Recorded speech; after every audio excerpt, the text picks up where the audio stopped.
Hello friends, फिर से एक नए वीडियो में आपका स्वागत है।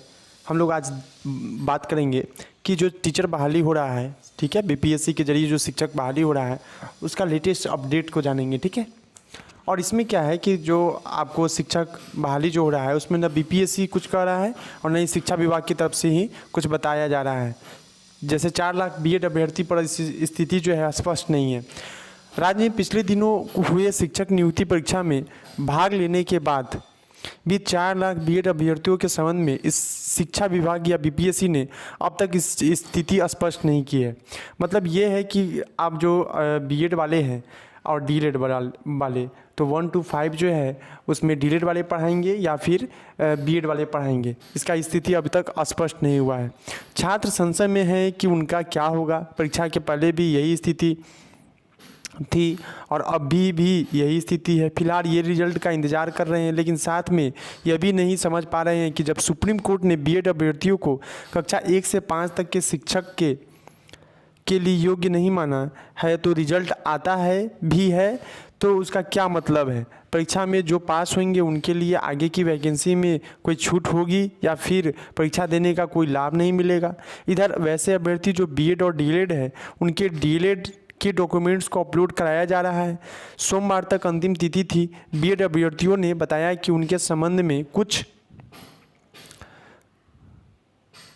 बताया नहीं जा रहा है। जब डीएड के अभ्यर्थियों को ही लेना था तो उनकी परीक्षा क्यों ली गई। उनका आर्थिक नुकसान हुआ और 2 दिनों तक दूर जाकर परीक्षा देने में परेशानी हुई। अभ्यर्थियों ने कहा कि परीक्षा ली गई है तो उनको भी बताना होगा कि उनके लिए भी विभाग ने क्या सोच रखा है। एक तो बहाली को लेकर स्थिति साफ नहीं है, उस पर पहले ही डॉक्यूमेंट्स वेरिफिकेशन भी किया जा रहा है। इससे बेवजह परेशान हो रही है। रिजल्ट के बाद अगर ऐसा होगा तो ज़्यादा ठीक होता, ठीक है। रिजल्ट आ जाता है उसके बाद ऐसा होता तो ज़्यादा ठीक होता कि कक्षा 1 से 5 तक में अधिक अभ्यर्थी है, उनका रिजल्ट आने के बाद ही डॉक्यूमेंट वेरिफिकेशन होना चाहिए, ठीक है। रिजल्ट आ जाता उसके बाद डॉक्यूमेंट वेरिफिकेशन होता। एनसीटीई भी कोर्ट के निर्णय को मान रही है। सुप्रीम कोर्ट का स्पष्ट आदेश है कि बीएड वाले प्राथमिक शिक्षक नहीं बनेंगे।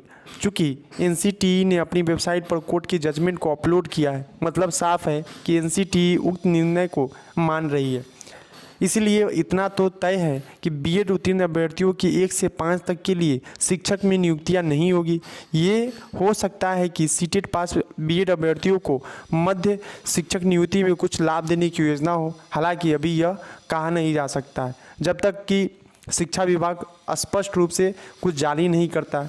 डॉक्यूमेंट वेरिफिकेशन भी हमेशा रिजल्ट के बाद होना चाहिए, ठीक है। ये कौन कर रहे हैं? प्रोफेसर आशुतोष कुमार, प्राचार्य है पटना ट्रेनिंग कॉलेज के, ठीक है, पटना विश्वविद्यालय। तो ये जानकारी था, ये लेटेस्ट अपडेट था टीचर के बहाली के विषय में। तो आपको ये कैसा लगा ये आप हमें ज़रूर कमेंट कर बताइएगा। अच्छा लगा तो लाइक कीजिएगा, सब्सक्राइब कीजिएगा और कमेंट करिएगा, ठीक है। फिर इसी तरीके से जो भी लेटेस्ट अपडेट रहेगा तो हम आपको ज़रूर बताएंगे। इसलिए कि देखिए पेपर में ही दिया रहता है ये सारा चीज़, लेकिन बहुत बच्चे पढ़ नहीं पाते हैं, तो हम सोचे क्या जो ऑथेंटिक खबर है उसी को सिर्फ हम बताएं, ठीक है। ये मेरा प्रयास कैसा लगा आप हमें ज़रूर बताइएगा। Thank you, have a nice day.